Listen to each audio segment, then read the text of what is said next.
Too late. We're now all being recorded.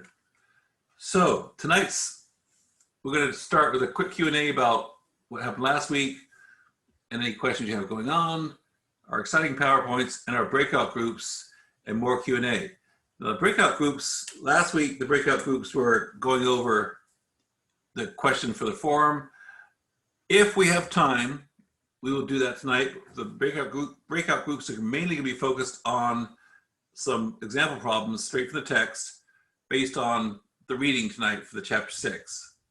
So we're going to break into groups. You're going to solve a problem, and then you'll, if there's time, we'll break out to handle the dialogue on the discussion groups. But depending on how well we do on the problems you do tonight, because tonight as we go through chapter 6, we're going to have some real sort of things that will be on midterm. And when I say it's not just important for the midterm, it's important because these hit us in the real world. So on the Q&A, what do you know? What do you think? What do you want to know about what happened last week and what's happened so far? Before we do anything regarding tonight's material, what do you got question-wise on anything that's happened so far, if any? So that I have a question. Ken, sorry, too late. No, what do you got, Ken? I was just going to ask about the assignment Gamma. Okay. Are you using multiple books for this class? Because the page numbers that's listed in the assignment does not correlate to my chapter 6 in the book that I'm Let using. me go there right now in case I screwed up on something and pull up assignment Gamma. That's how it comes from assigned reading and chapter reading. Let me pull it up right now in case I messed up, because we do ship edition, and if it messed up, it's my fault. But I think last week the questions we were supposed to answer for the assignment, I think it was assignment beta, also didn't match up with the ones in the book. Bad on my point. So 120, chapter 6, provide definition of a bottleneck. I'm looking at it right now on, let's see, 127 to 129. Oh my goodness, you're right, because that got pushed back. Provide a definition of a bottleneck. That one still works. Oh, it's my bad. That is now question, oh, and it's still discussion question 4. The page number are wrong, but the problem numbers are right. And so I apologize for that. Chapter 6, that's probably that chapter 6 was one chapter later last, but question 4 is still, when you look at item 1, discussion question 4, provide definition for bottleneck, that is still question 4 on page 110. Then under problem 1, the company processes claims, that's still problem 1, but it's on page 110. And scrolling down, problem 2, which everyone should get right tonight, because that's one of the ones we're going to work through in class. So consider it a freebie. If you don't get problem 2 right, I have no excuses. So yeah, the page number should be 110. I can see it now, but the 3 problems listed, and make sure we have to look at, when you get to 110 at the end of chapter 6, you have discussion questions, which is where you find number 4, which matches what's on the listing, and problems 1 and 2 are the same that are in the page. The difference is they start on 110, not 127. I apologize for that. When the edition changed, I didn't change the problem numbers or page numbers, but it's still either the discussion question or the 2 problems. So they say we're going to work through problem 2. So I expect everyone tonight to have problem 2 spotless, because we're going to work through it in class today in our subgroups. So you're absolutely right. I'll go double check.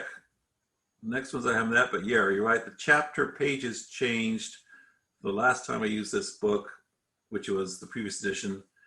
And it's completely my bad, shoddy professor, naughty professor, bad on my part. Remember this when you fill out the class evaluations, that your professor just couldn't keep up with the new additions, and there's no reason to keep him employed any longer. And he should be given early retirement with full benefits. Make sure you put that in too. Okay, but I apologize, it started on 110 instead of 127. And that's just because the chapter shifted from last time. But the questions are exactly the same at the end of chapter, they all appear at the end of chapter 6. So Good question. You should send me a note of that you asked me that, so I remember for extra credit later. Now then, I'm going to head back. Any other questions before I head back and try to pretend that there wasn't any problems on my part? Okay, so week 2 recap. Again, the last week's was a lot of sort of precedent setting and premise setting for the coming chapters. A lot of definitional stuff again. And in this week and next week, we're going to get more computational issues. And we're going to, as I say, do the math. And so next week, we do chapters, oh, hoping I don't get this wrong, 8 and 9. We skip chapter 7 because it sort of has some redundancy to it to your management classes. When we get to next week, I wish I could do like 2 weeks on next week's class. Chapter 8 is mainly a foundational definitional chapter that sets you up for the chapter 9, which is the flow charts, range charts, Shewhart charts, whatever we're going to do. Spend special attention to chapter 9. Say chapter 8, I'll cover very briefly because it's very definitional, but it does set up. We're going to have a potentially longer class time. I'm going to try and get it to 2 hours as much as we can, so you can spend the rest of the time next week on, outside of class on your discussion groups. But chapter 9 is often that sort of deer in the headlights chapter. I'm going to cover it very high level, but it's, as you'll hear me talk about this more next week, chapter 9, I think, is one of the most important chapters in this whole course. When I teach graduate students, I have an entire course that encompasses just chapter 9 stuff. It's that important. So I'm going to really hit you with the concepts. Chapter 9 is, say, can go on people, the #1 area for operations management PhDs is chapter 9 in this book. And so I said it just as you go ahead next week, think about that as far as you read it. Chapter 8 sets up all the definition nature for everything that leads to chapter 9, if you will. Any questions so far before I dive into chapter 6? Hearing none. And again, I'm going to say, when you're breaking your breakout groups, you can do a lot of screen sharing. I've only had, bottom water, I swear. But you're going to be working on some problems together. If you look out on Canvas, I actually posted earlier today a module which has just some thing called problems for week 3 for the Zoom class. So if you don't have your textbook in front of you, things we're going to work in subgroups are there as best I could by just taking a picture of my textbook. But you'll need those for later if you don't have your textbook in front of you when you break out into breakout rooms. So, process flow analysis. I'm going to go through the first chapter, this chapter, in some parts of it fairly quickly. So this is the night we need to say, hey, slow down, because the problems you work at will take a lot of time. You need to learn what we're talking about tonight. And the famous question is, will this be on the midterm? Yes, it will. I can tell you right now, this chapter constitutes at least 20% of the midterm questions, point-wise. Not number-wise, because the midterm is, we'll talk about more as we get closer now. Problems you have to work out stuff are worth more than problems you just have to answer like true or false or multiple choice. So, process flow analysis. And this is one of those, again, chapters where you got to say, get your mind right type of thing. I always refer to that Cool Hand Luke movie, which may not be politically correct for this purposes, but you got to get your mind into thinking about processes from operations management, how we're getting to where we need to be with what we've got and the elements it takes to get there. So all work as a process is a famous thing. We're going back to Shewhart, who we'll talk about in a little bit, and say, okay, what does it mean to do something in a process? These are things that we take for granted today, but You know, a while back in the old days of Craftsman, 100 years ago, when still the primary source of a lot of stuff was digital Craftsman, we didn't think about in terms of Henry Ford putting out Model Ts. So that's what I think about. All the work we do is a process, whether it be the assignment you do for this class, or building a deck, or building a power plant. Think in terms of the processes you have to go through. And that's where we say system, interrelated elements where some of the parts equals a whole. Building a carburetor doesn't make you a car. Building tires doesn't make you a car. But by adding all these things together, you get something that's pretty darn more impressive than the individual parts. That's when the chapter talks about that as far as a system. Systems are things that combine within the process to make something happen, to produce something, deliver a service, a product, or whatever. Now then, this is where I think in terms of business processes and system boundaries about what goes in and out of that system, what can't go in and out of that system. This is where supply chain management comes in, what things you have on hand, what things you have to get from outside of your systems to interact with it. You know, the process for assembling a car through a assembly line works really well, but they have a subsystem in most places that make the seats. And if you don't have the seats at the right spot when you're going to the main assembly line for that Model T, then that subsystem of seats is a failure on the system and creates a bottleneck. And the big thing this text pushes, which is one of the things I like, I think it needs to push it harder, is the cross-functional team on how you create these systems within your organization.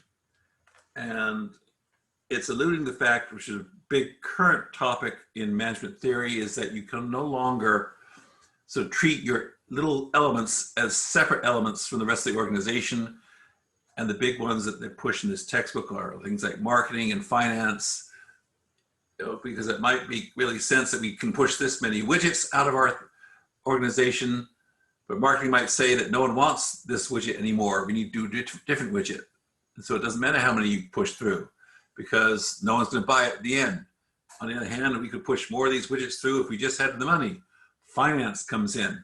And these are two things, again, the book pushes is the cross-functional marketing and finance, but it also goes to your suppliers, where what can you get to produce the greater efficiency and more widgets may not be available to you because the supply chain doesn't make it happen.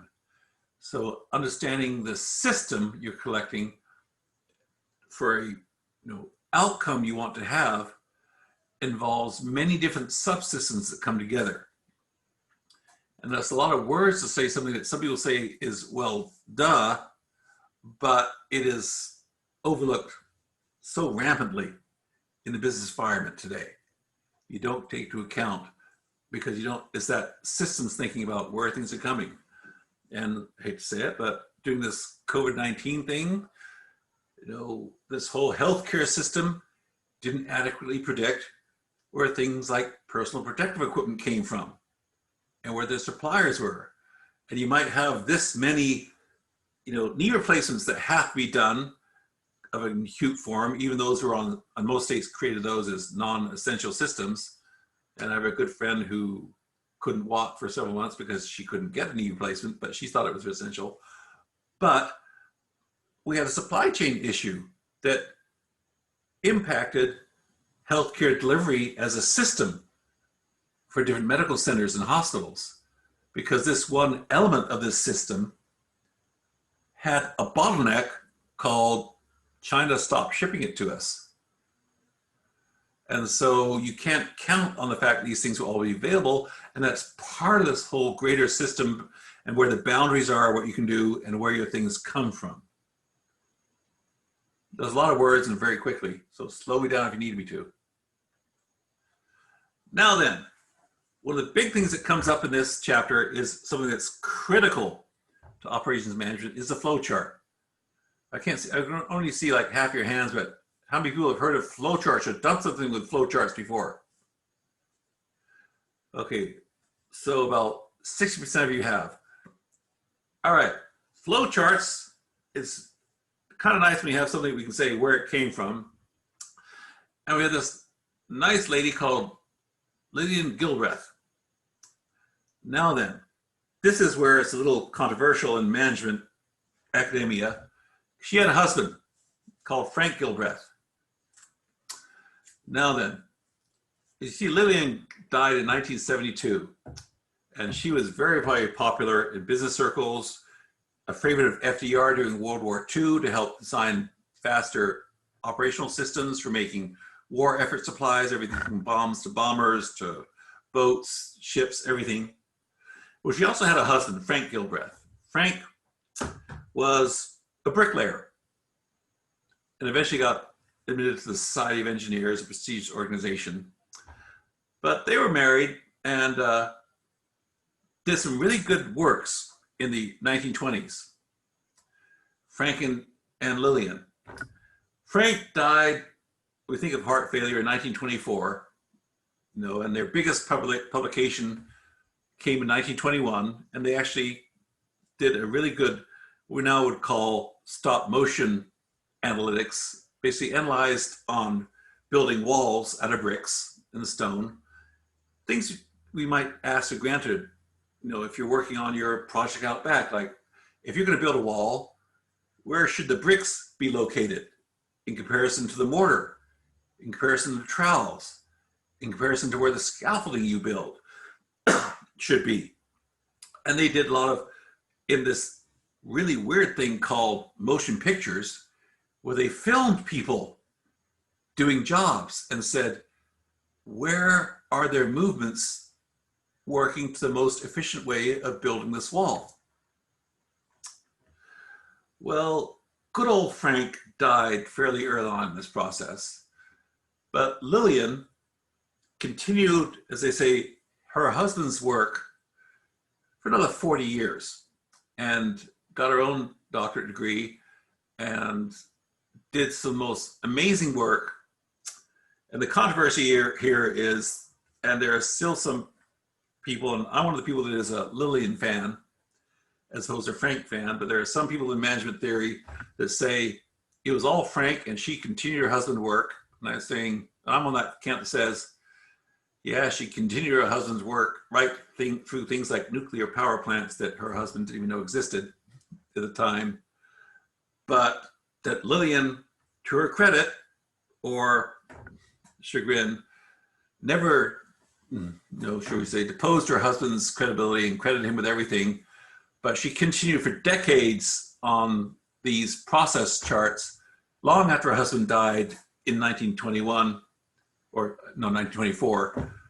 So either you're a Lillian fan or Frank fan, either you believe that Lillian just continued to build on her husband's work for 40 years and the only study he did of significance was for bricks, or she was the brains behind the things all along, because she went from being his assistant to being the forefront. That's my, pontificating for Lillian as opposed to Frank. Now then, flowcharts. Whoa, straight out of the book. And this is a keystone to operations management.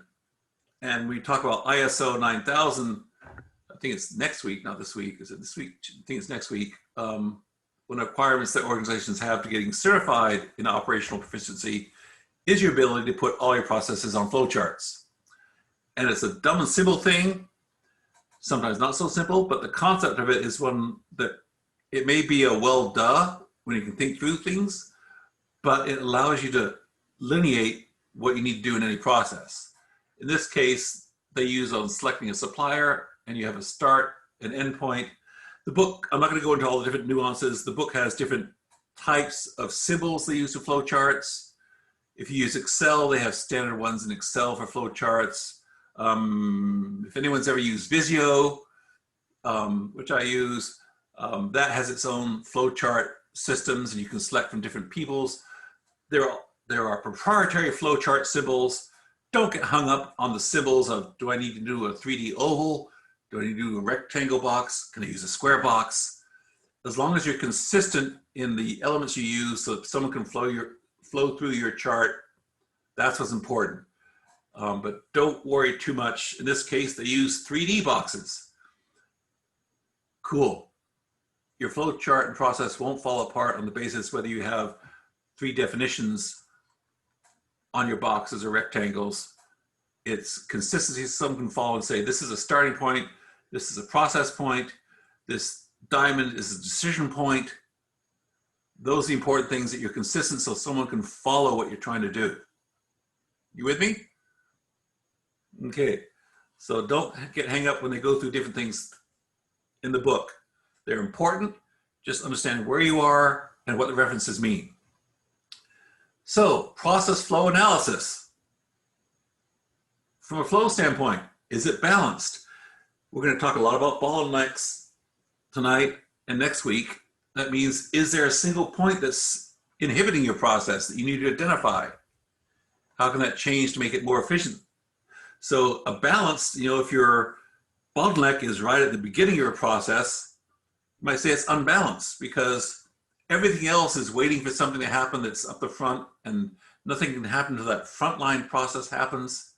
And so it's unbalanced by nature that, well, you almost don't need all the other processes to be listed because you're waiting for something to happen right up front. But that bottleneck can be in the middle or it can be the end. And that's where I say, how jumbled is it? Because ideally you want to have a flow that flows naturally, one step to the other. And if something suddenly happens midway through your process flow that makes everything come to a halt, you either need to fix it or have a pretty darn good reason for it coming to a halt. Time. We're going to talk a lot about this tonight. How long does it take to produce a single unit of whatever you're doing? How long does it take to produce a widget? Does anyone know what I say when I say widget? Because I've counted that a lot. Who knows when I say widget? One person knows, 2 people knows, 3, 4, 5, 6. For those of you who didn't respond, a widget is something that professors use and techs use for an imaginary product when you don't want to say boat or car or integrated circuit. It's an imaginary product. So we can say, how many widgets do you produce? We can use it in the context of whatever we're discussing. So how long does it take to produce it? Can you make it less time? Maybe because the flow up above it is disrupted. How long does it take to set it up? How much are you wasting time? How long are certain processes waiting for the previous process? That's how the flow and time come into play. Quantity, what's the theoretical amount you're going to produce? How is your system set up that you can produce the most per hour, per day, per whatever? Quality, we're going to hit quality next week really hard on what makes it historically, contemporarily, a quality product. Does your process let quality occur as you need it, or more importantly, as you'll see in the chapters, as your customers decide quality should be? So then cost. How much does it cost? Is it worthwhile? If getting that quality at the right time in the flow you've got makes it twice as expensive as your competitor, or either your customer wants it that much more, or you go back to drawing board and reevaluate your processes. So these are these elements as you go forward. Now then, here's where we get into things that we're going to talk about and actually calculate. The capacity of a system, basically, how much of whatever widget you're producing can you produce in whatever time you're allotted.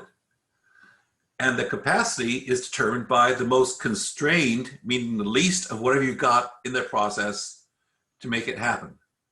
Is it a physical material? Is it time of the workman? Is it the amount of time to ship it somewhere? What is the constraining item in that flow process? And think about the flow charts, how we flow chart out everything. What is that constraining amount? And that constraining amount of all the things you got to do in that process to make the widget determines the capacity. You might be able to produce 100 cars an hour in terms of putting the seats in them, but if you can only make 100 cars an hour or 50 cars an hour because it takes that long to put on the wheels, well, you don't care the fact that you can put 100 seats an hour per car because the wheels or only half that capacity on a per car basis. Flow rate, similar thing, the minimum of supply, demand, and capacity. How much can you make? How many people want it? And what are you physically able to do with the constraints to your system? And then throughput time, which you're going to learn to calculate tonight if you haven't already mastered it. From the time you start this process you set up, and think of flowcharts, until the endpoint of this widget or service is completed, how much time does that take? And you look at that process in terms of creating more efficiencies going forward. 3 important items, and they all have quantifiable elements which you can learn to calculate. Now the first one, Little's Law, named after a guy called Little who invented it. And he says, I equals T times R. Oh my goodness, that's amazing. Now this is a well, duh type of thing for some people, but when you think about it in terms of business practices, it wasn't always that. Most of management theory, as you think about it today, is really 100 years old. It doesn't mean the concepts weren't out there. It's just people didn't publish it and talk about it, because if you knew how to do this, your competitors might learn too. So who's going to tell the rest of the world how to do it very efficiently?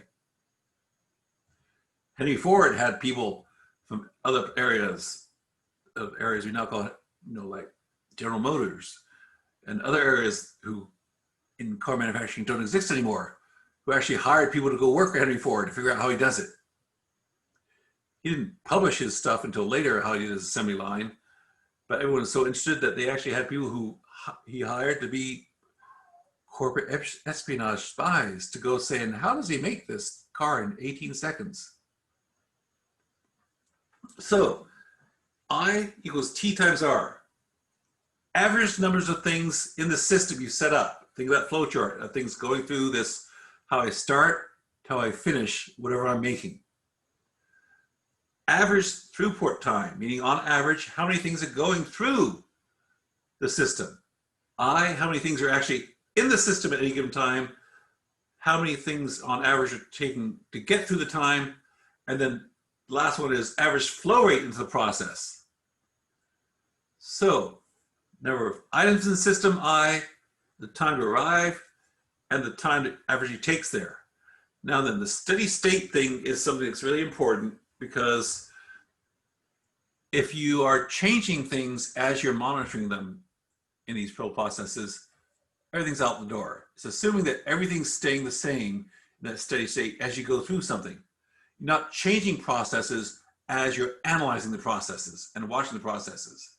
If you change it, then you got to start over until you get a new steady state. All right. So here we talk about, this is straight out of the text, so you can follow me on page, whatever it is, before 110, not the 127. People in line to get through security checkpoints at a music festival. Might be more appropriate to say airport today, but okay. An average number of 10 people a minute are processed. 10 people per minute. Think about that in terms of these calculations. Number of things in the system, average time through, average flow rate, average 10 people a minute are processed.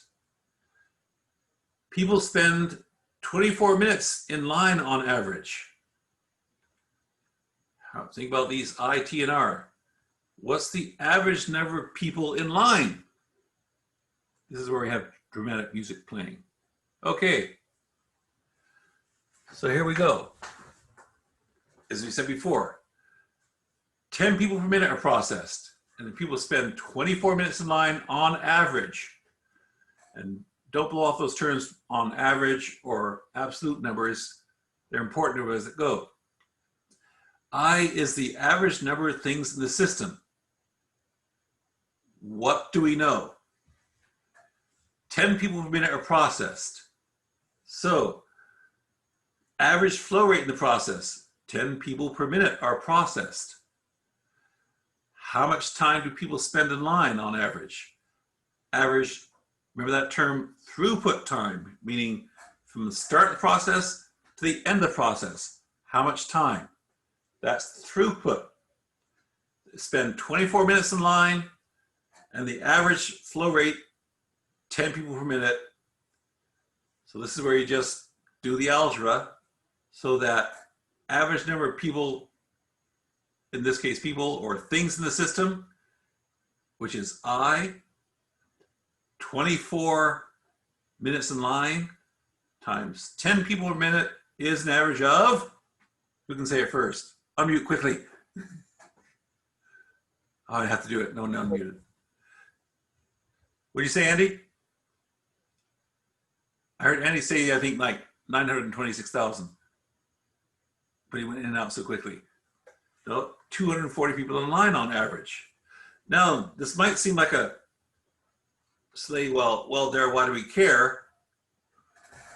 But if you're at PDX waiting to get through security for this, and you have a switchback, this tells you how big your switchback has to be before they start spilling out into the street. That's part of operations management. So that's why you care. Let's say 240 people in line, but if you only have a line that holds 50 people, well, you've got people lined up into the parking lot. So you better do something to either speed up the process, more than 10 people per minute, or get process people in less than 24 minutes, or you make a bigger queue. And this is how you predict these things on something as simple as Little's Law, but people didn't think about it in these terms 100 years ago. So that's the why you care, because if you need to do it, if you don't have the capacity, if the airport's not big enough, either build a bigger airport or process people faster or make a bigger queue. With you so far? Okay, I got 4 people nodding. Now then, same problem, but now you switch. 4 people per minute are processed as opposed to previous one of 10 people per minute. If the average is 240 people in line, but the flow rate drops to 4 people per minute, you've got 60 minutes in line. What happens if you suddenly lose one of your X-ray machines? How far is that going to push things out at the airport or at the Jimmy Buffett concert? And so this is where it's a system going on to whatever happens. Now note at this point, we're not saying how you process people. You have a flowchart system that may do that. We're saying, here's the bottom line of this flowchart process you set up. And it's doing these, and these things will work together so that by dropping from 10 people per minute to, which was 24 people an hour, to 4 people a minute, you now got people going from 24 minutes to 60 minutes an hour, and they're missing their flights or the concert start, which if you have a substandard band, you don't care about anyway, but go on. So now, same problem again. I'm not letting go of this rock concert. An average of 180 people per hour are processed. And the average number of people in line is 240. How do you know the average number of people in line? Because you measured how many people can be in the line. That's the capacity. You looked at it. You measure it. What's the average time spent in minutes? And if you notice, each of these examples is basically taking a different element of this T equals I over R, or I equals T times R, and we're just messing with one component at each time. So if you got an average of 240 people online, but you got 180 people per hour, and here's the trick. One of the things I'm going to say this, and this is the #1 reason people miss problems in the real world and on midterms. Convert your time and production units into something the same all the way along. Up here, per minute, 240 people, 10 people per minute. People spend 24 minutes. All of a sudden, I gave you 180 people per hour. It's a dumb and simple change, but think in terms of everything in your flow chart needs to be in the same units for you to be able to calculate these things. So the first thing you do is take your 180 per hour equals 3 people per minute. Now, one reason people will miss this type of question on the midterm is they'll just take, 180 people per hour, and they'll plug that in with everything else and not think that everything else is in minutes. And you got one element an hour. Get your units the same. So you convert 180 per hour into, which is equal to 3 people per minute. How do we know that? Who can tell me how we know that? Divide by 60. Fantastic. Now then, you're going to say, well, duh, but I'll show you an example in a minute about why it's not well, duh. So 3 people per minute, flow rate, 3 people per minute. Your R is not 180, it's 3, because you got 240 people divided by 3 per minute, 80 minutes online on average. You got to do something in your process because every time you change something, it's getting longer and longer. So, whoops, I went backwards.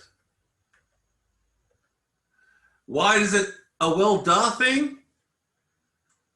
Well, how many people think that sending a probe to Mars is an operational management issue? Anyone? Anyone? Involving hundreds of steps and massive flow charts. Mars Climate Orbiter, 1999, $125 million. When I say get your units right, well, middle old saying that you must be smart. Are you a rocket scientist? These were rocket scientists. And they made a mistake because when the orbiter was going on approach, it had to switch to the next step in the flowchart process, which was ascending through the atmosphere. And unfortunately, they had metric units on approach and American, or what people call now imperial units, for trajectory change to get the atmosphere. Units didn't match up, and a $125 million Mars project after 16 months went boom onto the planet's surface. So when I say pay attention to units, don't pay attention to the units just because I said so in this class. Rocket scientists didn't pay attention to units on their operational processes, and they blew it big time. So this isn't a students forget this. People in the real world forget this, and it's expensive when you do. So number one reason some people get one of these types of products I put on the, or these problems I put on the midterm, is because I'm likely not to give you everything you need to know in the same units. You might have something in cars per hour, might have something in seats per car per day, or whatever it is. Get everything in the same units before you figure out where everything is in your process. Big oops. By the way, it was funny, a few years ago, a new, more recent Mars project actually finally figured out where it had crashed. And the scientists retroactively said, yeah, that's where it would have crashed if we'd known the right units. Okay, now then, we're going through an actual example in the book, something very similar to the problems you're going to be working through. Pizza USA book, straight out of the book on page something or other. Page 103. I got the book in front of me, so I know it's not the previous edition. And here's an activity. Take the order, make the crust, prepare and add ingredients, bake the pieces, cut and box the order, take the payment. Every one of these activities could be flowcharted. In fact, in the slide coming up, I have. And how much time it takes. Isn't it nice that everything here is in similar units? But you also have constraints on who does it. The assistant takes the order. But later in the process, the assistant also cuts and boxes the order and takes payment. Now then, disclaimer, all toppings are added to every pizza, so we're not going to say, oh, it takes more time to put pepperoni and sausage than just pepperoni. to make it simple, we're giving you certain, freebies. Only 2 employees can work at a time, and oven can take 4 pizzas at a time. Don't dismiss little cues like that, because when you say how many minutes it take to do a pizza, but determining bottlenecks, don't just go and say, oh, this minute's for that minute's for that, 24 for that. Well, if you can generate 4 pizzas before it comes to the oven process that are less than 24 minutes, cool. That's important. You with me on that? Come on, stay awake, Adrian. I'm with you. So here's our constraints. So let's map the process. You start. You take the order. You make the crust. You prep and add ingredients. Bake pizza. Cut box. Take payment. And the end. You've got a flow chart. Cool. Now you can solve all the world's problems. Right? So what else do you know? That takes 1 minute. That takes 3 minutes. That takes 2 minutes, right from that chart.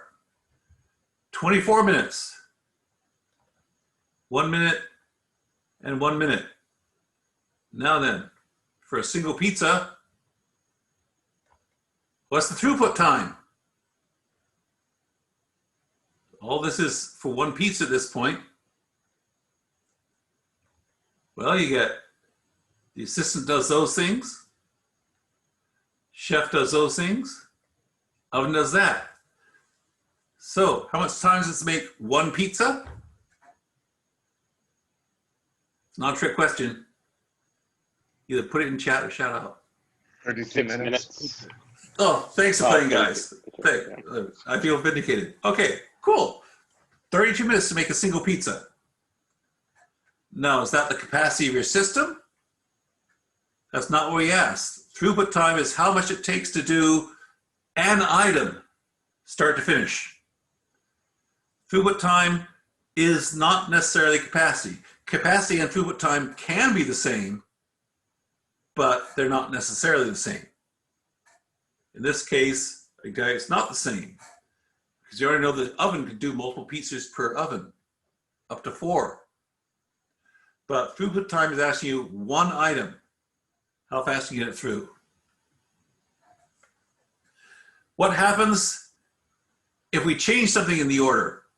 Like we take, remember our thing, take payment. How many people have been to a pizza place lately and they take the payment last? No. You go to Papa Murphy's, which actually, ironically, 15 years ago, Papa Murphy's did take the payment when they handed you the pizza. Now they can make payment first. How many people ordered Domino's and they say, don't worry, we'll get you later after you deliver the pizza. They want your charge up front. The idea is, though, this whole point is to say, look at how you do and what would change. Restaurants came out a while back and said, take your payment up front. But because of the nature of it and who does it, it doesn't cost you a thing to move the payment process to the beginning. Because it's that 1 minute section, nothing changes on the throughput time. The question you have to ask yourself is, what changes will change the amount of time it makes to pick the whole pizza? All this is saying that if you take payment up front, it doesn't change the total time for getting that pizza. Understand those nuances. It may sound, again, dumb and simple, but it's important to think through. It made no difference taking the time at once because it didn't impact anything after it or before it. So by having the assistant do one or more of his chores up front, fine, got the payment, and last step is, here's the pizza, have a nice day. Ooh, special effects. Alrighty, so process capacity. Now remember a few slides back when we started these definitions, we said it's sort of what is the limiting factor. All right, you have 3 things you're dealing with to try and balance out this process. The assistant, the chef, and the oven. Those are your things you got to look at. Well, the assistant takes 3 minutes per pizza. He's got to take the order, got to box the order, got to say, here you go, take payment for the order. 3 minutes per pizza. So if it takes him, his participation is 3 minutes per pizza, it takes 20 pieces per hour. How do we know that? How do we know 20 pieces per hour? Help me out, Jeff. 60 divided by 3. Oh my goodness. You must be a rocket scientist, right? No, not trying to break down, but yeah, people get this and they say like, I'm not sure. Do the math, it's not that hard. So chef, how do we know it takes 5 minutes? Well, we've got back to the very beginning.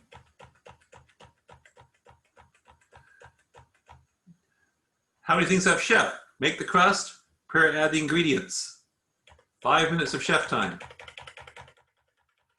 Cool. We'll get through these things.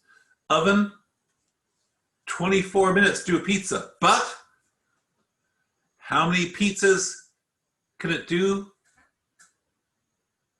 4 pizzas at a time. So in that 24-minute time to cook, you can simultaneously do 4 pizzas. So 6 minutes per pizza, or I'll save Jeff the time, 10 pizzas per hour. Exactly. But these little calculations are what screw up people, especially when you only got 2 hours on the midterm. So that's why I say set back, get your mind right, and just think what's going on. So process capacity is the lowest of these elements on the same unit basis. And people who screw up this problem in the midterm will say oven, 24 minutes, and they'll forget that it's 4 at a time. And they'll come up with a different number and say like, oh, it's chef. But no, 10 pieces per hour. Process capacity, how much can you put through on an hourly basis, is 10 pieces per hour. Because it's limited by the oven, which is the bottleneck, is the oven. So on the average process of 6 pieces per minute, the oven is the slowest activity. So your flow rate is 10 pieces per hour. Would it benefit you to add another assistant? No. Would it benefit you to add another chef? No. And this is where operations management comes into play in doing the math. The oven, adding a second oven might help. But you got to talk to your finance people and say, can we afford another oven? This is where that, working together in different areas, cross-functionality works. Can you afford to buy another oven? Plus, do people want more than 10 pizzas an hour? This is your bottleneck, and now you can ask the right questions and say, okay, if I double my capacity by having another oven, and we'll talk about whether that does double it later, but this is where you'd have to make a decision. It's not about adding people at this point. It's about, I need some capital investment. Can I afford it? And if I can't afford it, would people buy the extra pizzas I can produce? That's the cross-functionality you have to go through. Okay. So this is where I'd say break before hitting the problems. And we're just under an hour. Joanne, you're yawning. Do you need a 5-minute break? I can do it. I can't hear you. I can use a break. All right. I'm going to say, let's pause. And I have 3:53. Should we meet at 5 after 4? I'm going to pause the recording. And is 4:05 enough? Mm-hmm. Before we get you to breakout, because next step is going to be breaking into breakout groups and you're going to work on some logical problems together. Is 5 after or 10 after? What time is it? 5 after is okay for me. I've got 3:53. 5 after? All right, Yeah. I'm going to pause recording. I'll see you guys at 5 after. Hope that works, because the Zoom recording sometimes really blows up. All righty, now then, got you into breakout rooms. We're missing Dallas. That's who we're missing. So there's only 3 per group. So that means one group gets to work twice as hard. Alrighty. Breakout rooms. Got 3, Gondor, Rohan, and Mordor. You're gonna go to your page 110, not with that horrible assignment set out on Gamma, which misdirected to page 127, but go to 110. And as I said at the beginning, one of the problems, yes, is what you're assigned for your assignment alpha, beta, gamma. So no one has an excuse to get that one wrong. If you already submitted it, I think 3 people had done the assignment so far, and you realize now that you got problem 2 incorrect, you can resubmit it with the correct version. You got it right, then you can lead everyone else in getting it there tonight. So I've got you in 3 groups. So you go to that problem, and I'm only limiting you to A and B because I think like 3 has A, B, and C, and 4 has A, B, and C. I'm saying only parts A and B.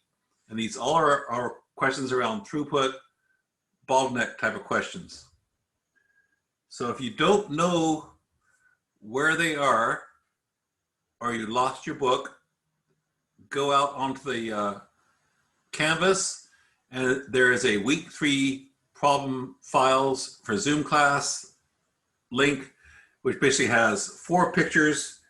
And there's a picture of me taking a picture of the textbook for the problem 2, a picture of the textbook for problem 3, a little skewed on problem 3, and 2 for problem 4. And the new reason there's 2 pictures for problem 4 is because it's on 2 pages. So I took one for page 110 and one for page 111. So that's why Mordor.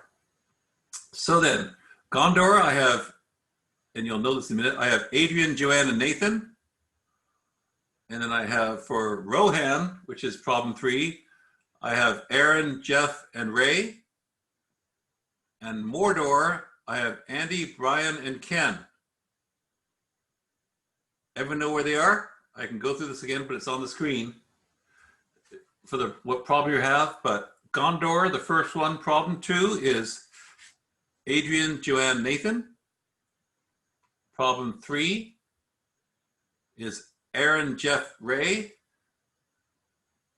Problem 4 is Andy, Brian, and Ken. Now what you're going to do is get together, and one of the things you're going to have to do is come up with a way to present this. So if you want to do this either in a Word document or take us through it, but someone's going to, at the end of this, when we're done with the breakout rooms, one person from each group is going to either share their screen or whatever you have, whether you want to do this in Excel or Word, or just take us through it, you know, from your notes, hold your notes up to the screen, that's fine. You all should be able to share your screen within your groups, but I'm going to break you out for 15 minutes. And I think that should be enough time. If you need more time, yeah, when it comes down and say, hey, need more time. But I want you guys to work on these together. And I know we went through the whole chapter in like 52 minutes, but there's not going to be anything in these that aren't what we talked about on the examples I gave in class.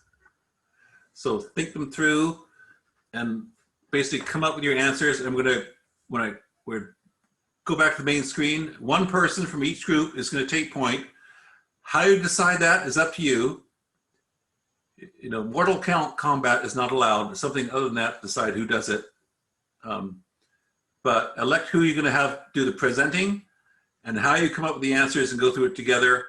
I'll be popping in and out, but if someone has a particular question, feel free to flag me on chat and say, hey, I don't understand.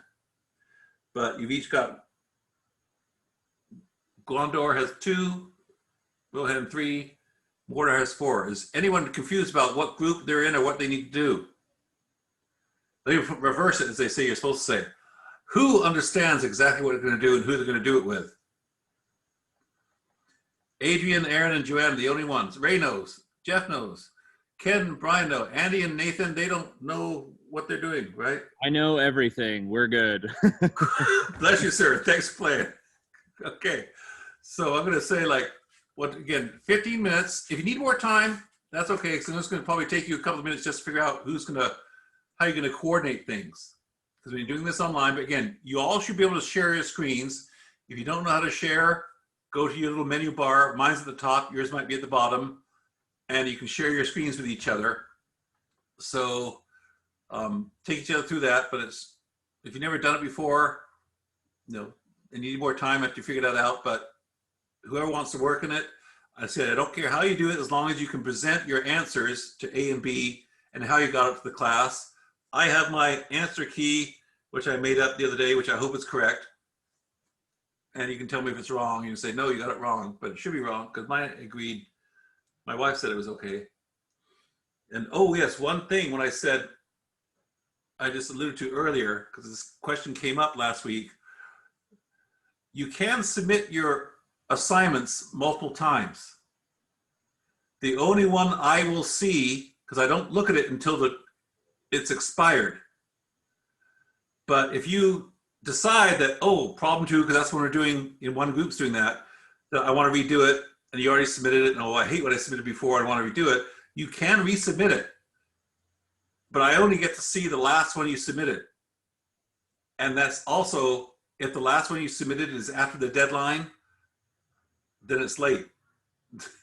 I can't see the previous ones. So you can submit assignments multiple times, but I grade the last one submitted. So if you want to submit yours 10 times, please try and get it more like once or twice, but I only see the last one that's submitted, and I don't start grading them until after the deadline. And I may not get the final grades put until Saturday morning this week because I'm driving to the coast midday tomorrow. I've gone through the first grading, and depending how quickly I get through Streetwise, I'm able to get it posted tomorrow night, but I may not be till Saturday morning, so I apologize if it's taking me an extra day. So before I say 1, 2, 3, go and open the breakout rooms, any questions? No, no one's, people shaking their head or looking, they're already working on it, and just say, get out of the way so we can get this and get out early, something like that. All right, I'm gonna say 1, 2, 3, go.